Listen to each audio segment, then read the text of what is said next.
You have a new venture coming up real quick. Let's get right into it. Keeping it real with Jillian Michaels. I mean, you are so personable. What do what can you achieve or gain from this?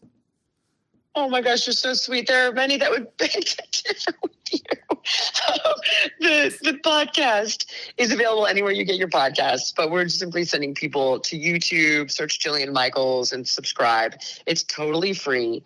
I partnered with Bill Maher and his production company, Club Random Studios, and the goal is to fearlessly explore conversations about parenting, health, wellness, career with investigative journalists, with MDs and PhDs, with thought leaders in a variety of spaces, from genome editing like CRISPR and what can that do for us and what should we be worried about, to our kids' vaccine schedule, to why a 30-year-old man today has the testosterone levels of a 60-year-old man 30 years ago, why people 18 to 49 are being diagnosed with early onset cancer at a rate that's 79% higher than it was 2 decades ago. Why are we recommending Ozempic for 6-year-olds? Do we need to worry that AI is going to take all of our jobs? That was a recent show I just did with Kara Swisher, who's an awesome thought leader in the space of AI. So all those things that we worry about as individuals, as moms, dads, parents, kids, all those things. I say kids, of elderly parents, to educate people and allow them to make the right decisions for themselves and their families. And to be totally honest, have conversations that are brave, where you could get canceled for having some of these conversations.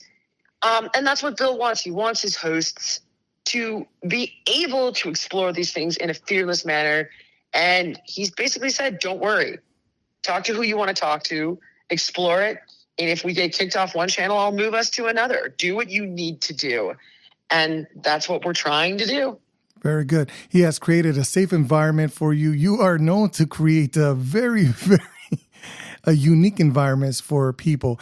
Are you as hard on yourself as you are on the people you train? Well, unfortunately, I don't get a chance to do one-on-one training anymore. But I would say my messaging is one of empowerment. And I don't believe in telling people that what they're not capable of. That has never made sense to me. And as a child that was overweight, my martial arts instructor turned my life around by telling me what I was capable of and what he expected of me. So I definitely still maintain that attitude. And I do have the same attitude with myself. The reality is that I think we are all here for a reason. I think we all have a potential and unique set of gifts that we can and should live up to.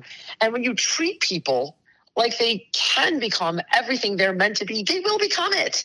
But when you sit here and tell them, oh, no, you're so pathetic and weak, just take the stairs. Oh, no, you'll never be able to help yourself. You're so sad, pathetic, and weak. You need all these drugs to turn yourself around because you're just incapable of walking a bit or having the strength to remove our ultra processed crappy sodas. I mean, it's just absurd.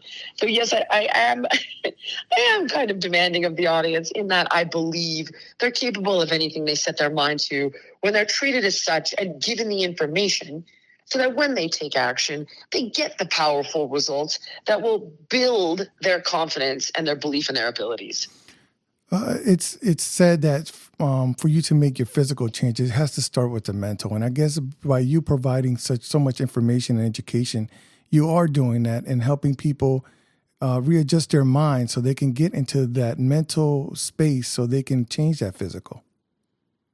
Oh, without question. And one does definitely beget the other. And what I mean by that, I was actually interviewing Howard Stern. Oh my gosh, forgive me. Howie Mandel, not Howard Stern. I don't have Howard Stern yet, but I'm working on it. Howard Stern, if you hear this and you want to come on, love to have you. I was talking to Howie Mandel recently, and this is a guy that's had a career which has spanned decades, right? He's a multi-generational talent. Like, my kids know him. My mom knows him. And I was just asking, what is the secret to this success that you've had decade after decade after decade, top of your game. You're close with your kids. You've had a marriage that's lasted 40 something years. And he goes, it's like a Nike slogan. You just do it. And he does give out, a hell of a lot more advice. But to a certain extent, at some point, you grab that moment of fleeting inspiration, right? That fleeting bravado where you saw something, you heard something, and you're like, all right, screw it. I'm going to buy a walking pad and I'm going to walk while I work today. Or, you know what? I'm not going to order that soda at lunch. I'm going to order the water. And these little changes that you make in your life yield big results. And the more you see the results of these choices, the more you begin to believe. So the action begets more belief, but you do need to decide, what is my why? Because it is sacrifice, right? Giving up soda. People don't want to do that. It's a dopamine hit. So making the decision that your health, you're walking your daughter down the aisle, oh my God, fitting into that wedding dress, getting pregnant, these things need to be a more powerful impetus than the soda or the couch. And they do feel good, but hopefully your why will feel better. So you start there. And then by having the action and taking these informed steps and getting the results, that builds on itself and it becomes an exponential source of motivation when you see the results. You manage so many things at one time. What is the secret that you have to make sure that you maintain that balance in your life? What makes you think that I do? Maria Shriver once said, you can have it all, but not at the same time. My answer is, you can do it all, just a little bit crappier. So it becomes a good enough conversation. You know what I mean? Like, I'm not the perfect parent. I hope my kids will look back and be like, we survived. She was theirs. It was a good enough childhood. Nobody died, right? Like, she loved us. We could tell. But I am far from the perfect parent. I'm not at every single soccer game. I don't have parenting on lock. I do make career mistakes all the time. But hopefully you learn from them, you pivot, you reapproach the next time more intelligently. I'm not running the fastest race in podcasts. I don't have the most successful podcast out there, but hopefully I have a good enough podcast that helps people when they listen to it. And I think jettisoning this notion that you can be perfect in any area of life is going to serve you immensely in the long run by being good enough. That's my thing. Hopefully I'm good enough. You have been on television. You have been. You've written books, right? You've got. Yeah, I have eight New York Times bestsellers. I mean, what is the drive? The secret to the drive to keep moving and exploring all these different avenues? My own curiosity. Everything that I explore is my own desire to understand it. So whether, we have episodes where I bring Dr. Lane Norton on or Dr. Joy Munoz, who have a PhD in nutrition science, and we just blast all the crap on TikTok. It's so much nonsense. I don't even know how to, just tune in. It's just such baloney. So I want to know, okay, hold on. Are tomatoes really deadly? Obviously they're not, but are oats really peasant food? Obviously it's not. Is broccoli really bad for you? No, it's not.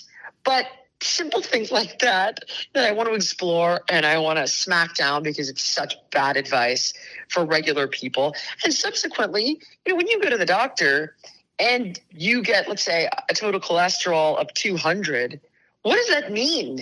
Because you're a normal internist will just throw you on statins.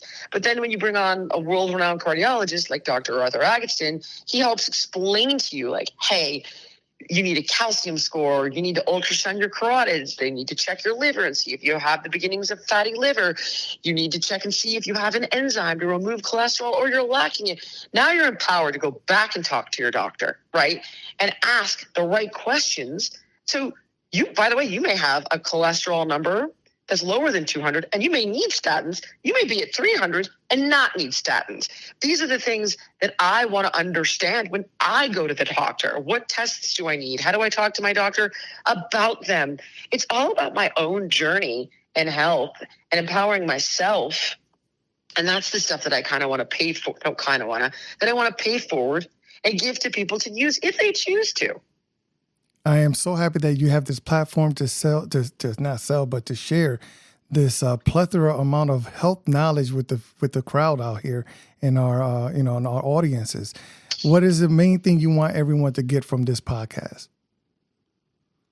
I want them to feel empowered. Knowledge is power. Some of it's scary, and some of it you may not like. Some of it could be information that upsets you, but I would say that's the stuff you need to stick around for the most.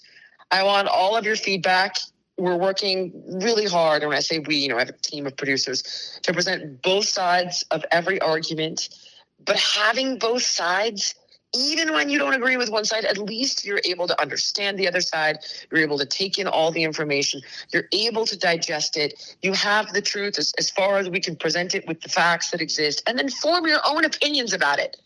That's the goal, is that you're not being, I don't want to swear, but you're not being BS'd, right? And you are being hopefully educated and empowered to develop more empathy for people you don't agree with and to make the right choices for yourself and your family. Miss Jillian Michaels, thank you very much for your time. Keeping it real with Jillian Michaels on all platforms. New episodes every Monday. Thank you for your time. Thank you so much.